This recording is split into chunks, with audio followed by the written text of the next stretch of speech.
जी part 2 start कर दिया हमने, थोड़ा सांस लेके। अच्छा जी, question number 4। Habib sold goods to overseas customer for UK pound 935 on 12 December 2011। Transaction date year end is 31 December, year end भी आ रहा है, और पेमेंट रिसीव हुई है, अब पे नहीं ना करना, डेटर है, 15 जून 2012 पे जाके। तो इसका मतलब 31 दिसंबर 11 पे हमारा ये एसेट, ये रिसीवेबल रिसीव नहीं हुआ होगा। ठीक है, तो हिम्मत करते हैं, वहाँ पे हो नहीं जाएगा, ये बहुत दूर हो जाएगा, इधर ही कर लेते हैं, नाले बह के भी कर लो मन,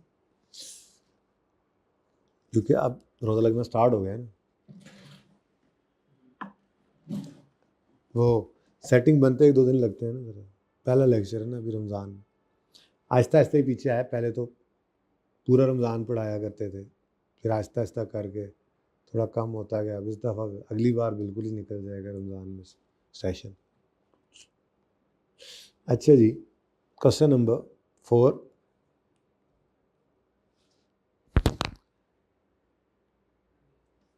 for the year ended 31 December 2011 है, ठीक है जी। तो किस दिन जी चीज़ें खरीदी हैं? 12 दिसंबर 2011 गालिबन। 12 दिसंबर 2011 पर हबीब ने चीज़ें बेची हैं, चीज़ें बेची हैं, तो 12/12/11 पर उधार पे चीज़ें बेची, क्योंकि पेमेंट तो बाद में आ रही है, तो एंट्री क्या बनेगी? Debtor debit sales credit. अब कितने पाउंड्स की ये सेल किया आपने? 935 की। अब देखते हैं आकर 1 किसके साथ लगा हुआ है, तो 1 लगा हुआ है आपका फॉरेन करेंसी के साथ, ठीक है। तो पाउंड, 1 पाउंड कितने रुपयों के बराबर है, इस तरह से इक्वेट किया गया, तो फिर हम मल्टीप्लाई करेंगे, ठीक है। तो 12 दिसंबर को 1 पाउंड 180 रुपये का है, तो 935 इंटू 180, आंसर इज 168,300, 168,300। देन जी ईयर एंड आ गया 31 दिसंबर 11 पे, लेकिन पेमेंट तो 12 में जाके हो रही है, तो ईयर एंड पे आपने 31 दिसंबर 12 पे आपने 11 पे सॉरी आपने इसको रीट्रांसलेशन करनी, यानी वर्सेस वाली कैलकुलेशन से गुजारना, ठीक है। तो 935 पाउंड 31 दिसंबर 11 पर 1 पाउंड हो गया है जी 170। साड़ी किस्मत देखो ना, पे करने हो तो अमाउंट बढ़ जाए, पे करने हो तो बढ़ जाता है, देखो ना, पे करना हो और रेट बढ़े तो नुकसान, और रिसीवेबल हो तो रेट कम होने पे फिर नुकसान। अच्छा तो होता कि पे करना होता तो करेंसी फ्लक्चुएट ऐसे करती कि कम हो जाता रेट, और रिसीव करना होता तो बढ़ने से फ़ायदा होता, लेकिन उलट हो गया। चलो खैर, किस्मत अपनी। 170 रुपये कितना बनता है? 158,950। इसको, इसकी लड़ाई करानी है गुज्जर 168 से। अब इधर देखो,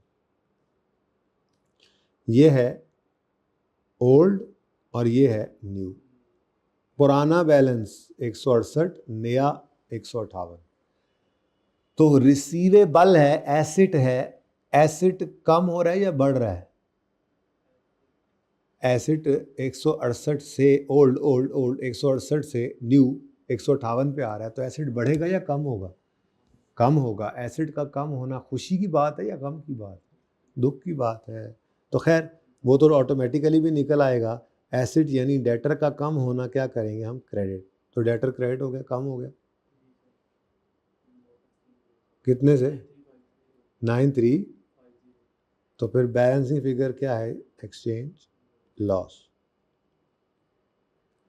ये कहाँ ले जाएंगे आप? P&L 9350।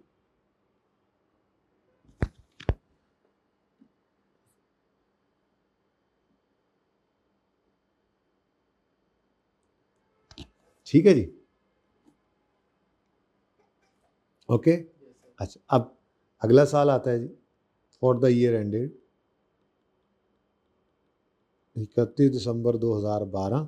तो इसमें जाकर हमें पैसे रिसीव हो जाते हैं। अब वो रूल वही है, डेट क्या है जी, 15 जून 2012।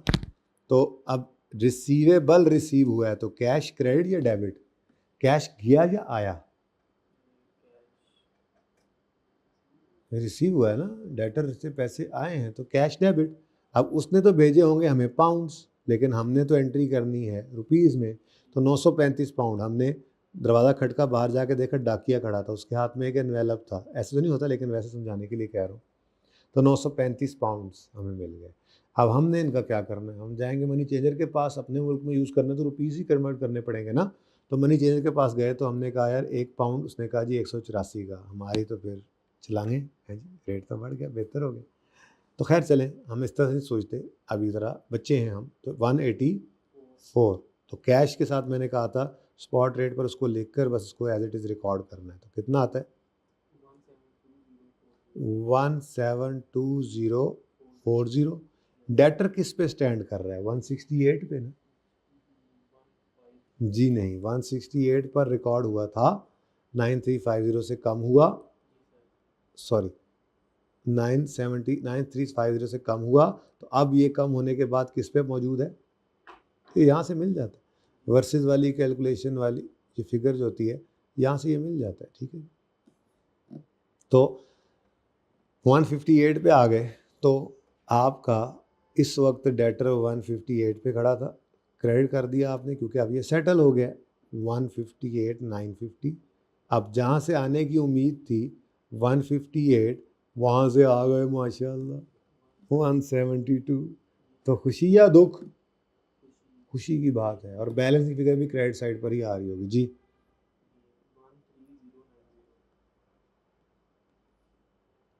एक्सचेंज गया ना, आ गया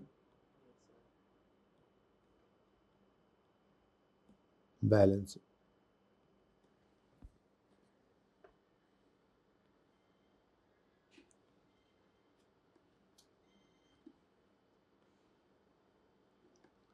चलें जी, अब एक्सट्रैक्ट्स इसके भी बना लें एक दफ़ा, मेरे ख्याल में तो पीएनएल के एक्सट्रैक्ट्स बनाएं तो 2011 और 2012 ऐसे ही।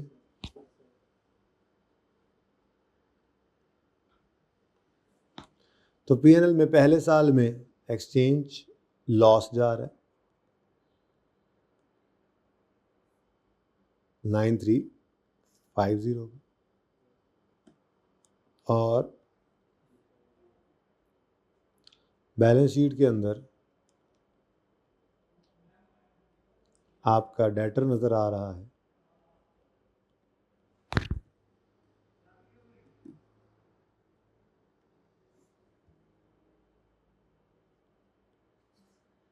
कितने पर जी, 168 पे ना, जी नहीं, यस सर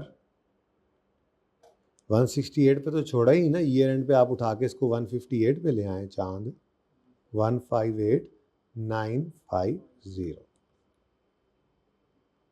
ठीक है जी।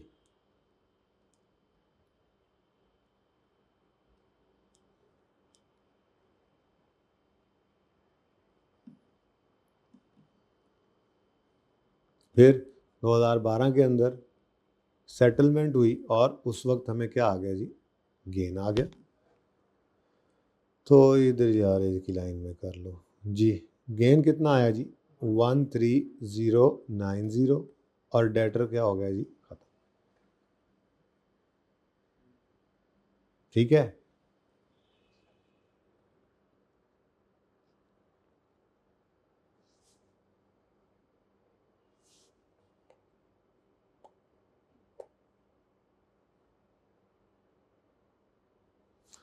चलें जी, अब जल्दी से 5वां सवाल आप पहले करें, जल्दी कीजिए जी।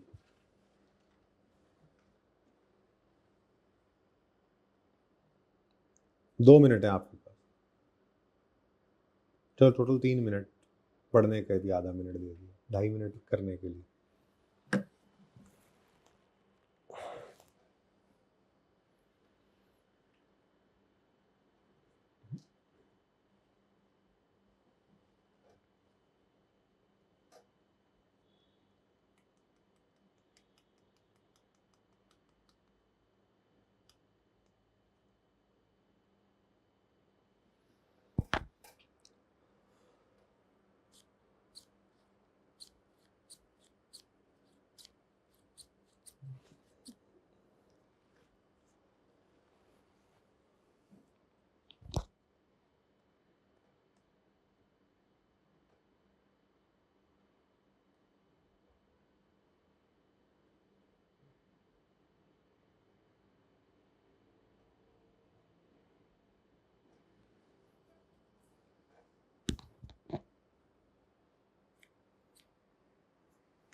आमिर भाई ये मिटा दें। नहीं मैसेज कर लें आप, वो मिटा दें।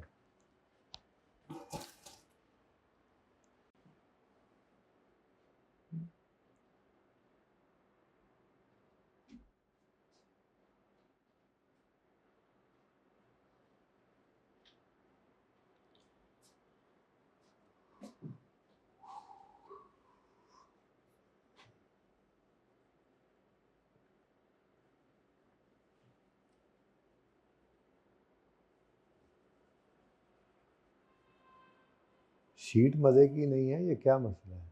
मतलब शीट भी लगी थी।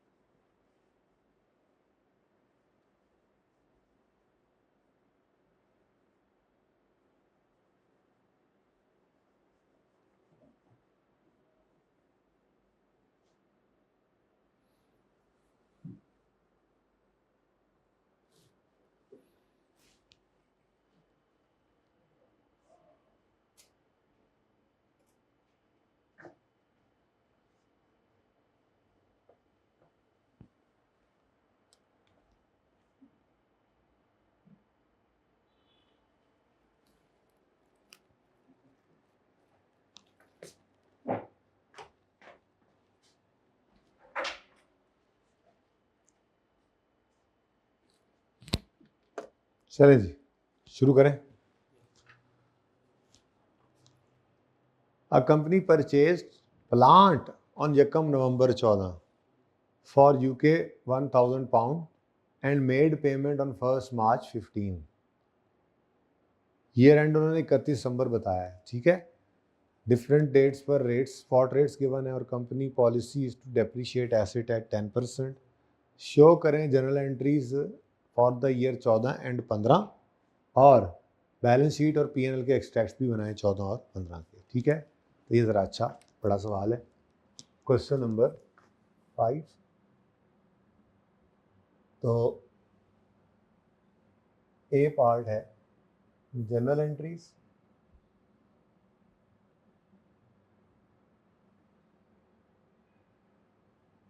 फॉर द ईयर एंडेड 31 दिसंबर 2004 और 5 है ना, 14 और 15।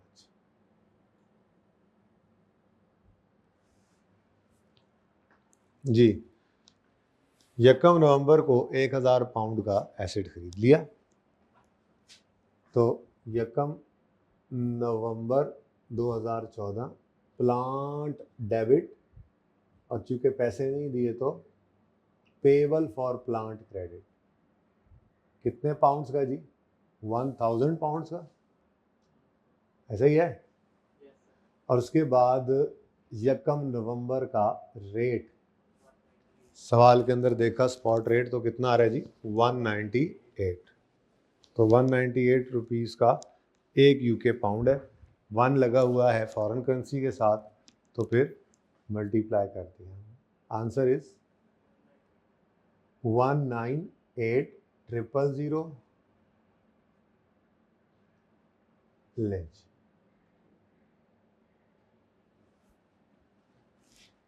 पेमेंट नहीं हुई, पेमेंट नहीं हुई तो ईयर एंड पे क्या करना पड़ेगा, इस पेएबल को, क्योंकि ये मॉनेटरी आइटम है, प्लांट को नहीं, पेएबल को, क्योंकि plant is non monetary item, payable is monetary item, that's why payable को रीट्रांसलेट करना है। तो 31 दिसंबर 2014 पर आपने वर्सेस वाली कैलकुलेशन से गुजारना है इन 1000 पाउंड्स के लायबिलिटी को। तो 1000 पाउंड्स इनटू, अब रेट क्या हो गया जी 31 दिसंबर पे, एक यूके पाउंड 200 रुपये का, तो इनटू 200। आंसर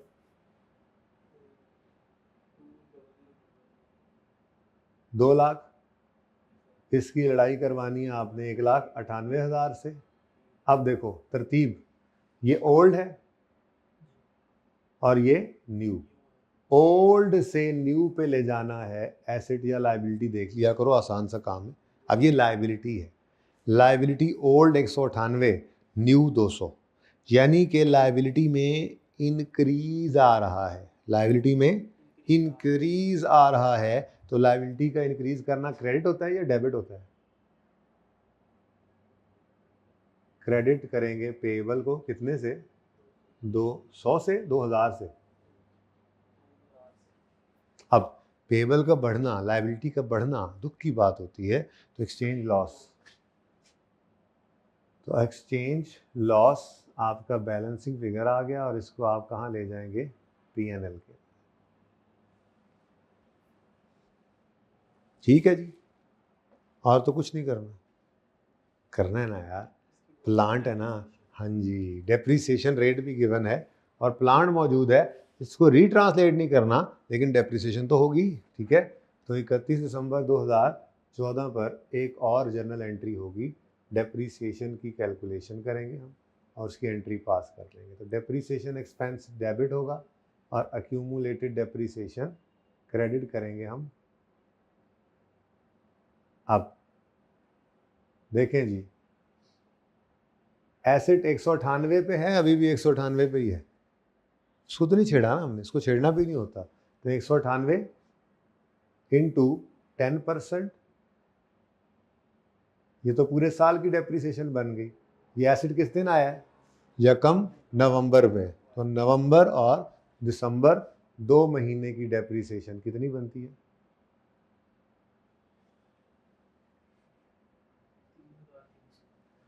3300, 3300 रुपये से डेप्रिसिएशन एक्सपेंस डेबिट करके अक्यूमुलेटेड डेप्रिसिएशन को हमने क्रेडिट कर दिया।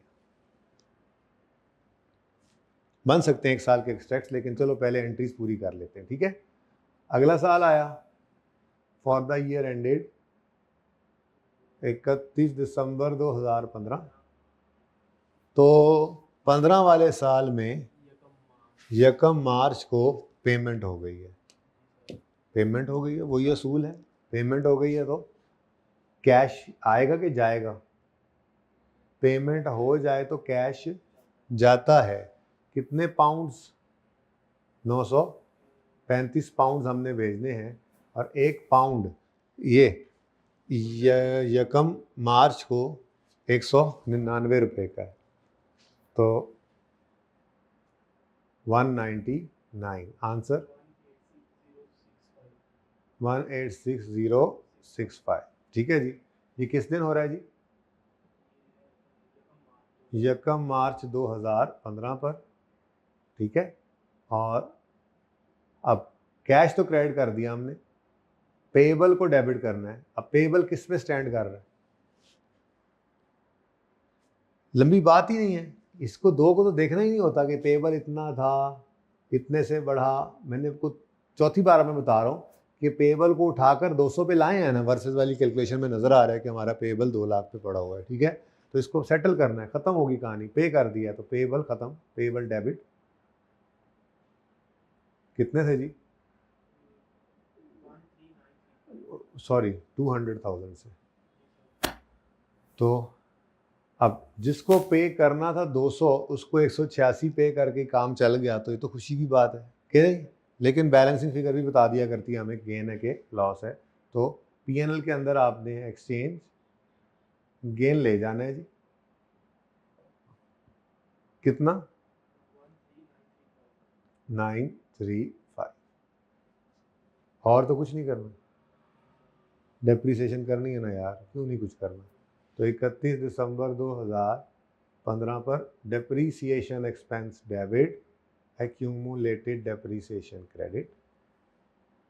अब एसिड वही 198,000 पे ही पड़ा है, लेकिन इस साल पूरा 10% डेप्रीसिएशन चार्ज करेंगे, कोई फ्रैक्शन लगाने की ज़रूरत नहीं है। कितना बन गया जी?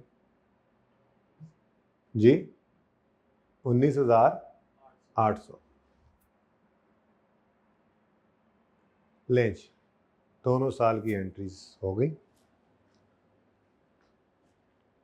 ठीक है। एक्सट्रैक्ट की अगर बात करें तो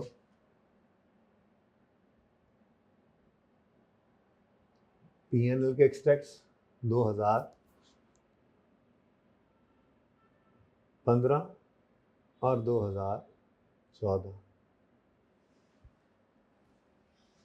3-4 लाइनें छोड़ देते हैं। फिर बैलेंस शीट के एक्सट्रैक्ट्स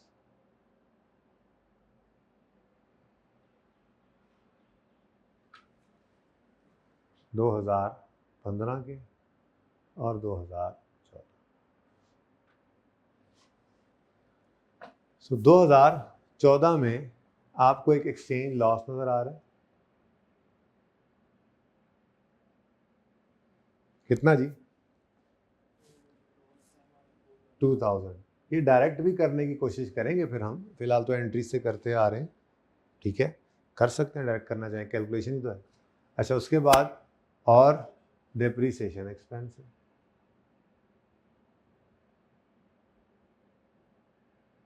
कितना जी? 3300।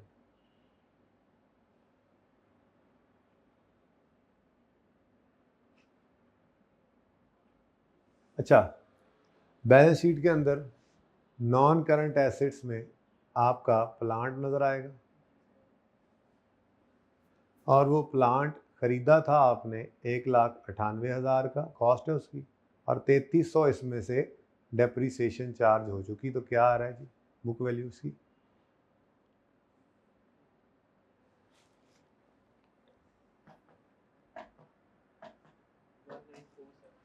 1900। ठीक है।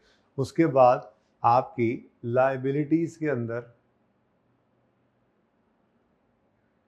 करंट लाइबिलिटीज है, वैसे तो सीएल ही लिख दो।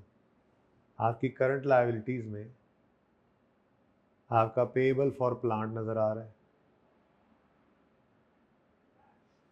कितने पे नजर आ रहा है जी? लंबी सोच है ही नहीं, 200 पे नजर आ रहा है, 2 लाख पे नजर आ रहा है। उठा के किस पे ले गए थे इसको? 2 लाख पे तो लेकर गए थे इसको उठाकर कि आपका इसका 2,000 रुपये का नुकसान हुआ था। तो ये तेजी से करना है, अब प्रैक्टिस करनी घर जाके, इन सवालों को दोबारा करना है एक दफ़ा, आप लोगों ने घर बैठे दोबारा करना है ताकि ये रवा हो जाए काम। अच्छा जी, 2015 आया तो एक्सचेंज लॉस की बजाय एक्सचेंज गेन आ रहा है हमें इस साल में। सेटलमेंट पर एक्सचेंज गेन आया 13,935, और डेप्रीसिएशन आ गई जनाब 19,800। ये एक्सपेंस ही है। तो प्लांट की कॉस्ट पकड़ के 3300 और 13,935 माइनस कर लें, ये 19,800 माइनस कर लें, आपकी मर्जी है।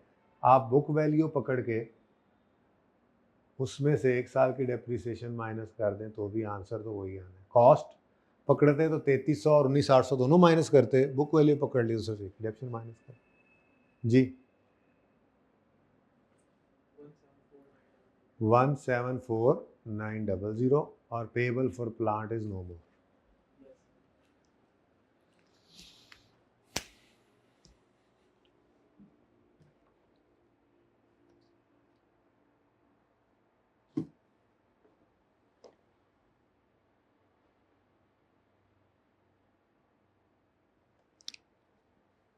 चले यार एक छोटा सा काम और कर लें फिर छुट्टी करते हैं, ठीक है? हिम्मत है ना? थोड़ी सी हिम्मत करनी है बस। सादा सा काम है, कोई मुश्किल काम नहीं किया हमने। कल फॉरेन करेंसी लोन्स के अलावा ये ख़त्म हो जाएगा standard. Foreign currency loan receivable या पेबल है, उसके अंदर हमें लोन अमोर्टाइजेशन स्केड्यूल बनाना पड़ता है, तो वो एक मुश्किल काम है। लेकिन लीज़ के अंदर लीज़ अमोर्टाइजेशन स्केड्यूल बनाने से ही हमने काम शुरू करना है, और फिर कोई 15-16 दिन वो ही करते जाना है, हर सवाल में तकरीबन बन रहा होगा। तो जब वो लीज़ ख़त्म करेंगे तो अमोर्टाइजेशन स्केड्यूल बनाना काबू में आ चुका होगा, तो फिर IAS 21 का ये छोड़ा हुआ पोर्शन हम उस वक्त करेंगे, और उस वक्त ऐसे हो जाएगा। अभी करेंगे तो मुश्किल पेश आएगी, क्योंकि सिंपल रुपीज़ में बनाना सीख लेंगे, यहाँ पे फिर डॉलर्स वगैरह में बनाकर उसको कन्वर्ट करना सीखेंगे, ठीक है ना? तो इसलिए IAS 21 पर टोटल तो मेरे ख्याल से 3 फुल फ्लैज लेक्चर चाहिए, लेकिन हम 2 लेक्चर लगा के बाकी फिर टुकड़ों के अंदर उसको मज़ीद पढ़ लेंगे, आगे जाके हाफ लेक्चर कर लेंगे वहाँ जाके, जब हमारा लीज़ ख़त्म हो गया होगा या ख़त्म हो रहा होगा। अच्छा जी, क्वेश्चन नंबर 6 भी आपका होमवर्क है।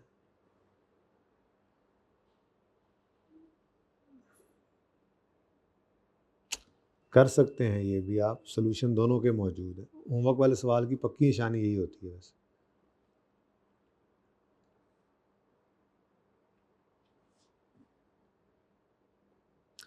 थोड़ा सा हो सकता है इम्पेयरमेंट का टच आ जाए, कोई बात नहीं, स्टैंडर्ड हमने पढ़ा हुआ है।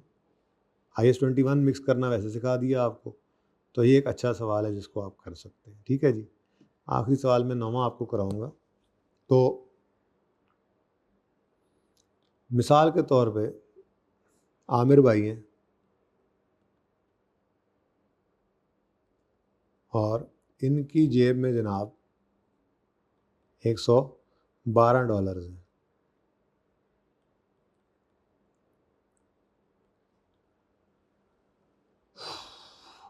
यार ज़रा 280/1 करना, ये 1/280 करना।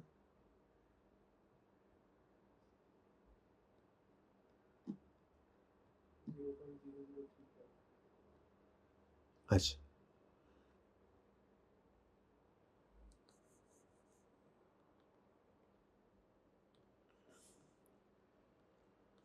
अच्छा जी, अब ये हमारा सवाल है। तो अभी तक मैंने आपको जो मेथड करवाया है इसका नाम है डायरेक्ट मेथड, जिसके अंदर आपका वो नहीं मिटाना चाहिए, अभी वो नहीं मिटाना, जिसके अंदर आपका 1 लगा होता है फॉरेन करेंसी के साथ, ठीक है जी। तो हमने कहा था जी एक $1 जो है वो 285 रुपीज़ का है,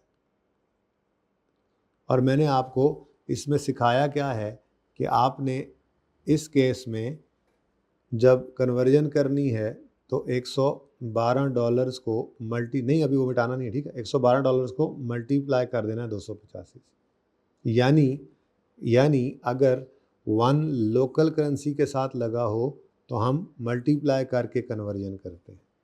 लेकिन कभी सवाल में आपको यूं भी कह सकता है वो कि आपका 1 रुपया जो है 1 रुपी वो बराबर है, कितना निकला था आंसर वो जब भी आपने देखा तो 0.00 कितना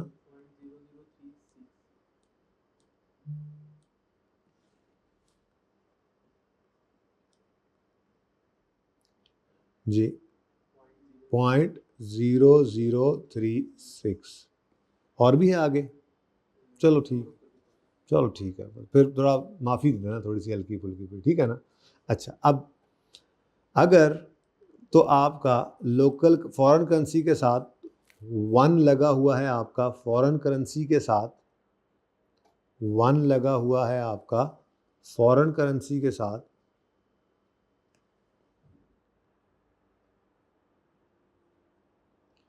तो आपने मल्टीप्लाई करके आंसर निकाल लेना,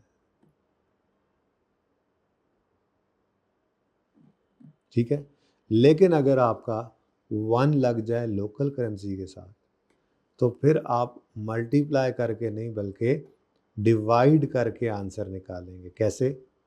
आप कहेंगे जी, अगर आप कन्वर्जन करनी तो आप कहेंगे जी $112 जो है इसको डिवाइड कर दें 0.0036 के साथ।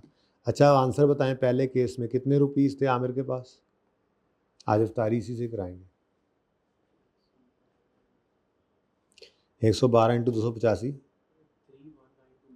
31920, या इसको ऐसे भी कहा जा सकता है, अगर रेट उसने डिवाइड वाला दे दिया हो तो ऐसे भी निकल सकता है। बस थोड़ा राउंडिंग का डिफरेंस आपकी वजह से ही आएगा जो आपने किया। कितना आता है?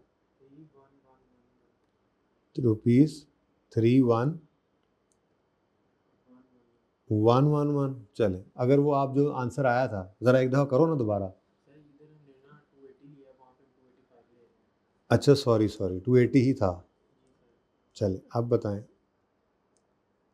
फ़र्क फिर भी आना है। वो 280 आपने बताया था ना रेट, मुझे लगा 360। अच्छा आप ज़रा चेक करो, 1 मिनट के लिए चेक करो, 1 को आपने डिवाइड किससे किया था? 280 से। जो कैलकुलेटर पे आंसर आया था उसको 112 से मल्टीप्लाई करो, और सॉरी 112 को उस पर डिवाइड करो,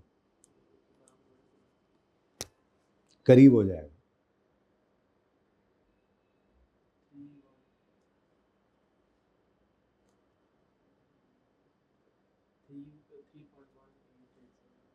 भाई मैंने कहा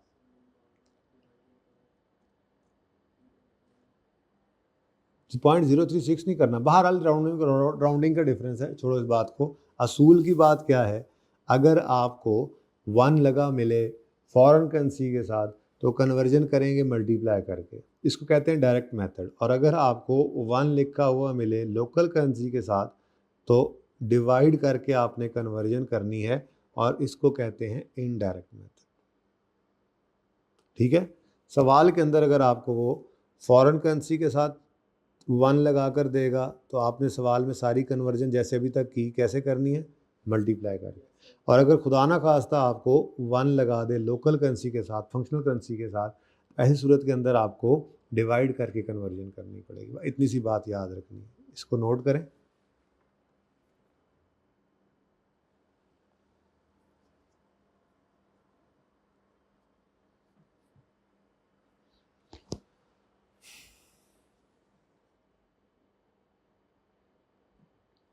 ठीक है, चले अब आए ज़रा क्वेश्चन नंबर 9 पे।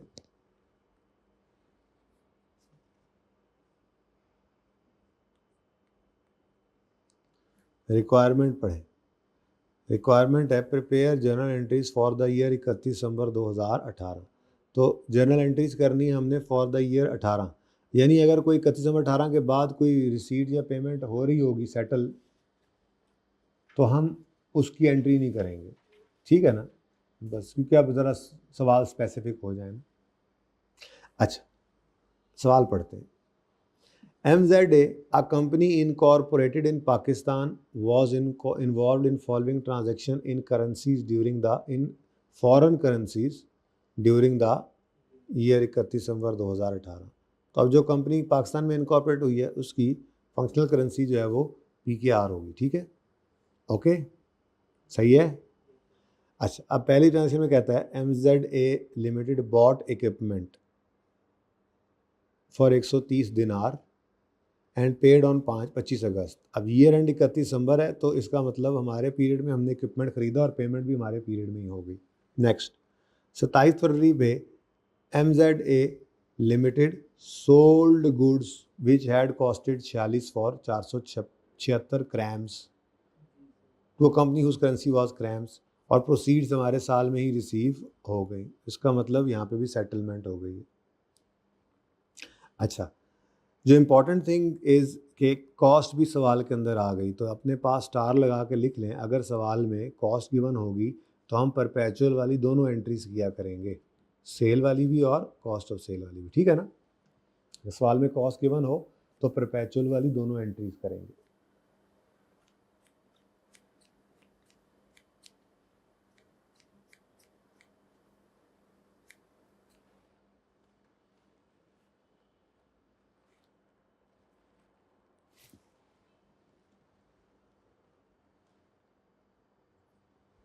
30 सितंबर पे MZ sold goods which cost 1700, यानी यहाँ पे दोनों एंट्रीज करेंगे 17,000 सॉरी, फॉर 53,376 सैरल्स। द अमाउंट वाज बाहर खड़ी हुई on 31 December 18, but proceeds were received on 7 February. हम नहीं करेंगे ये एंट्री 7 फरवरी वाली, क्योंकि हमारे सवाल की रिक्वायरमेंट 31 दिसंबर तक की है। पहले करके देख लिया ना सारी है, अगर अगले साल की होती तो वो भी कर लेते, ठीक है। फिर MZ बोरोड 426 रोनाल्डो, 426 रोलैंड्स बोरो किए हैं। बोरो किए हैं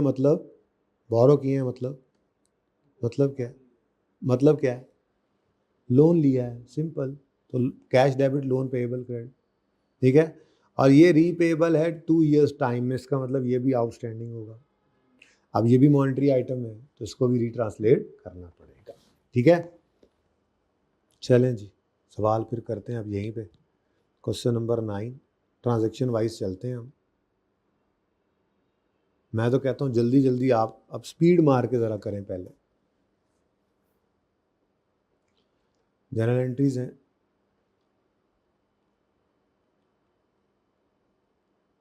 for the year ended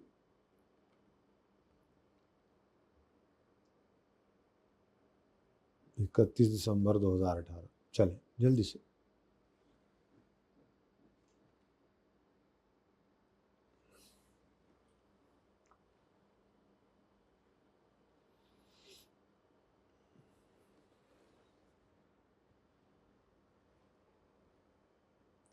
oh, exchange rates relevant to above transaction to ₹1 are given below। तो 1 किसके साथ लगा हुआ है? लोकल के साथ। तो हम फिर कैसे करेंगे कन्वर्जन? डिवाइड कर। बस इतनी सी बात बतानी थी आपको। एडजस्टमेंट तो आपने देखी सारी वही है, तो थोड़ी सी प्रैक्टिस इसकी करानी थी। सवाल कैसे आ जाए हमें क्या पता, ठीक है। चल, तो पहली ट्रांजैक्शन हो गई, हो रही है, जल्दी करो। कितनी देर की रिकॉर्डिंग होगी आमिर भाई?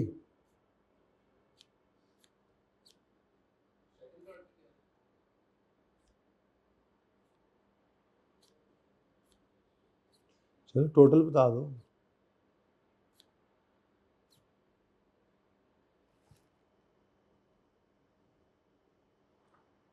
कोशिश करनी 2 घंटे पे रोकें बस, ऑनलाइन वाले फिर ना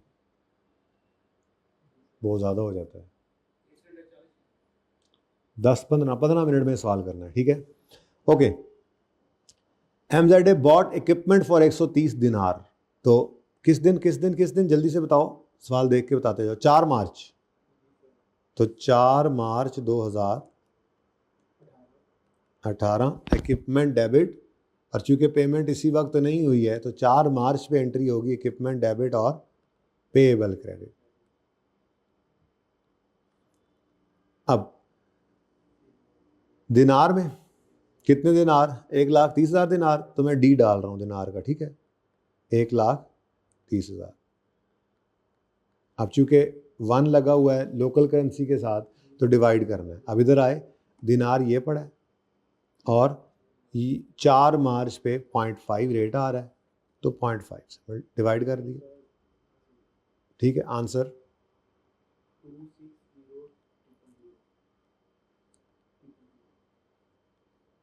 260,000, ठीक है जी। उसके बाद ये आउटस्टैंडिंग नहीं है, बल्कि क्या कह रहा है जी, 25 अगस्त 2018 पे पेमेंट हो गई। तो 25 अगस्त 2018 पर पेमेंट हो गई, तो पेमेंट है तो कैश डेबिट करेंगे ना, है ना। होश कर लो, होश। पेमेंट पे तो कैश क्रेडिट होता है। पता है रोज़ा लग रहा है तुम्हें, मुझे लग रहा है कैश। अब कितने दिन आ रहे हैं जी? 1,30,000। और इस दिन 25/8 को 1 दिनार 0.8, 1 रुपया 0.8 दिनार के बराबर है।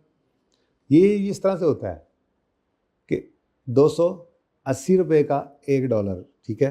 तो अगर कोई बंदा कहे भाई मैं 1 रुपया लाया हूँ, मुझे इसके बदले में डॉलर दे दो, तो वो डॉलर की नुक्कर सी फाड़ के दे देगा आपको मनी चाहिए कि यार तुम यही ले लो, 1 रुपये का तो यही मिलेगा, नज़र भी नहीं आ रहा होगा, इतनी नुक्कर फाड़ के देगा। तो ये वो चक्कर, ठीक है ना।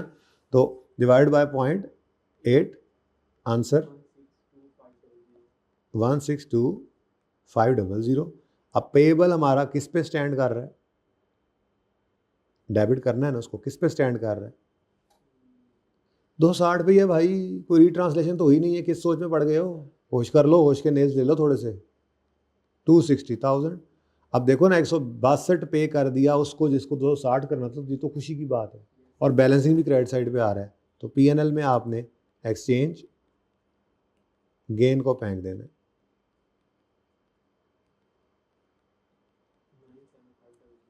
97,500।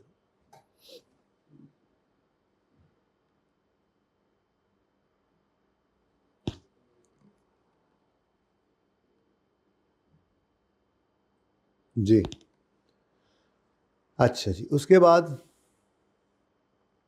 एक और एंट्री होनी चाहिए थी 31 दिसंबर 2018 पे, और वो एंट्री होनी चाहिए थी डेप्रीसिएशन की, पर वो कर नहीं सकते। उसकी वजह क्या है, हमें रेट या लाइफ गिवन नहीं है, होता तो एंट्री कर लेते वो भी, ठीक है।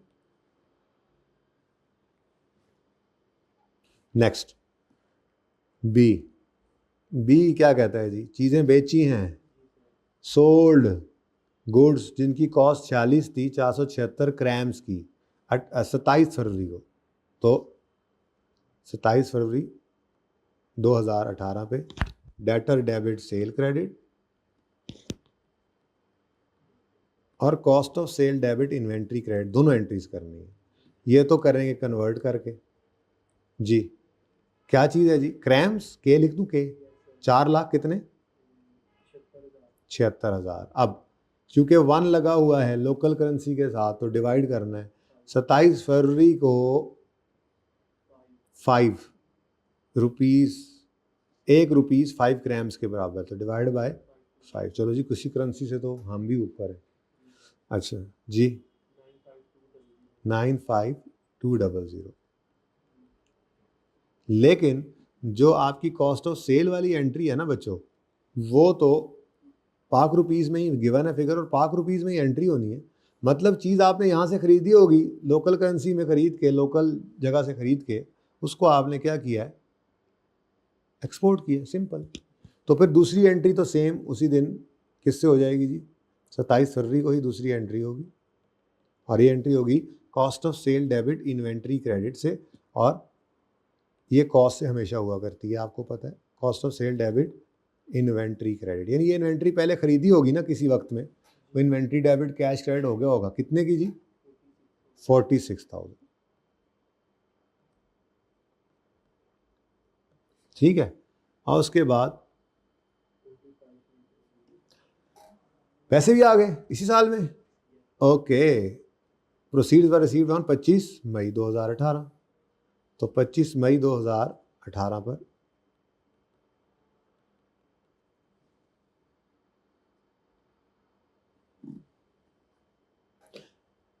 पैसे आए हैं तो कैश क्रेडिट करेंगे ना जी, है ना, बड़ी गल है जी। क्रैम्स 4,76,000, और इस दिन 1 रुपया कितने क्रैम्स के बराबर है, 6.8। ये जनाब आपका 25 मई आ गया, ठीक है। तो 6.8 से डिवाइड किया आपने, आंसर आ गया।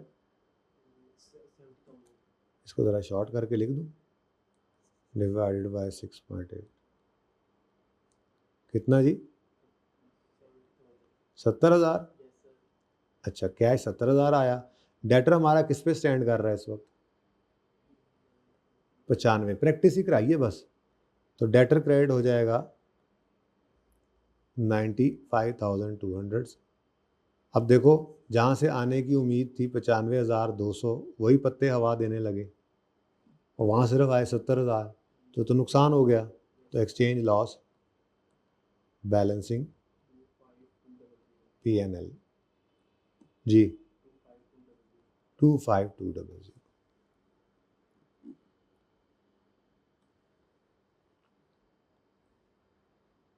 सुभान जी। तीसरी ट्रांजैक्शन है, फिर चीज़ों को खरीदने की ही है, नहीं बेचने की है। किस दिन बेची है जल्दी से बताओ? 2 सितंबर 2018 पर। Debtor debit, sale credit, cost of sale debit, inventory credit. Debtor debit, sale credit और cost of sale debit, inventory credit, ये 2 एंट्रीज होनी है। अच्छा जी, अब कॉस्ट 17,000 है, आसान एंट्री तो पहले कर लें, मुफ्त के नंबर लें ज़रा फटाफट। 17,000, ठीक है। नेक्स्ट, कितने की बेची हैं ये चीज़ें? सोल्ड गुड्स फॉर 53,376 सैरल्स, और 2 सितंबर पर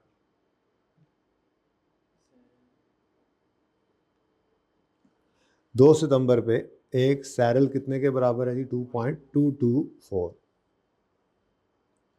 कितने जी? 53, 5 एस, ज़रा लिख दूँ, S 53 divided by 2 point, answer 24।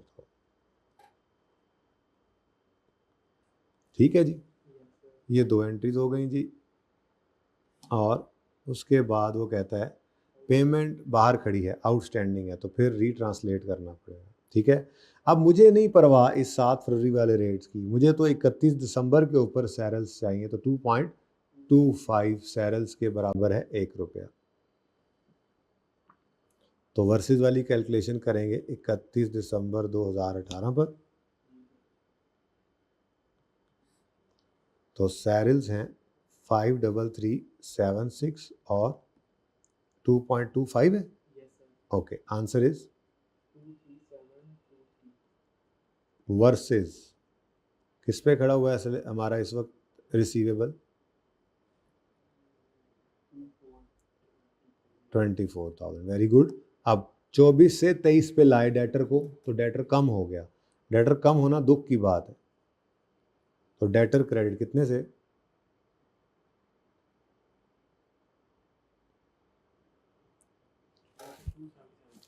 277, और ये नुकसान हो गया हमें, एक्सचेंज लॉस, पीएनएल में 277।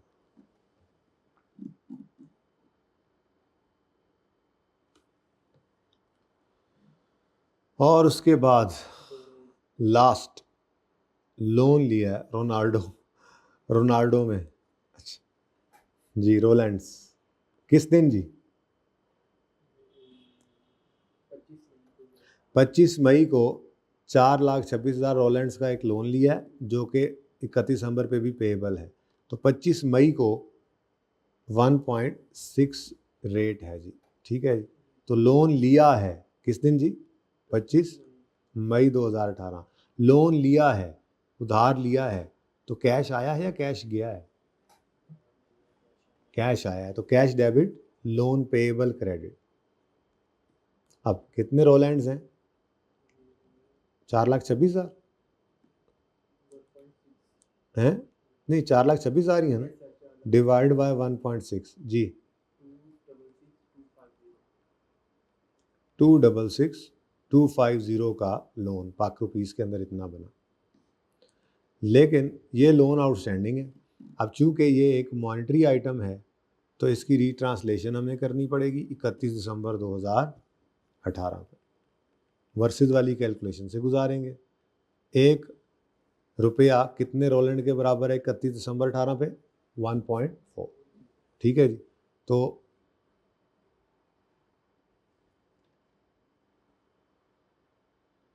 ये क्या हो गया है जी?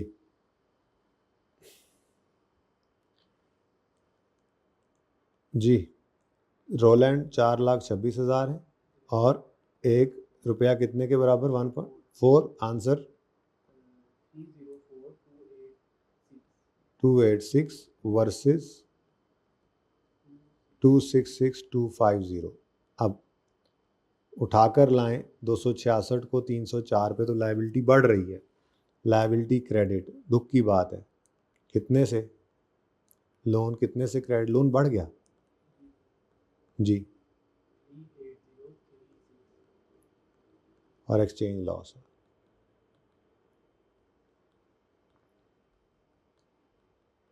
थ्री एट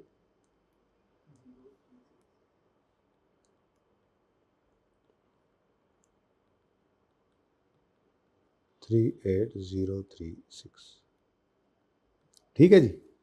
तो ये जनाब आपका IS-21 है, किसी न किसी हद तक पूरा हो गया है। ये क्वेश्चन नंबर 9 है, और बस यहीं तक जो बीच में सवाल हैं वो होमवर्क में आपने करने हैं। तो आज के लिए इतना काफ़ी है। ज़िंदगी अगर रही तो कल मुलाकात होगी।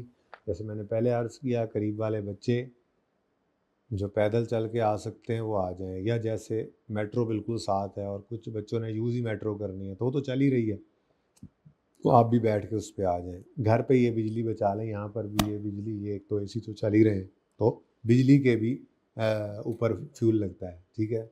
तो जितने बच्चे आ जाएंगे उतना बेहतर है। ये मुश्किल हो जाता है घर पे पढ़ना, जाहिर सी बात है, रोज़े भी हैं। ठीक है जी, अल्लाह हाफ़िज़।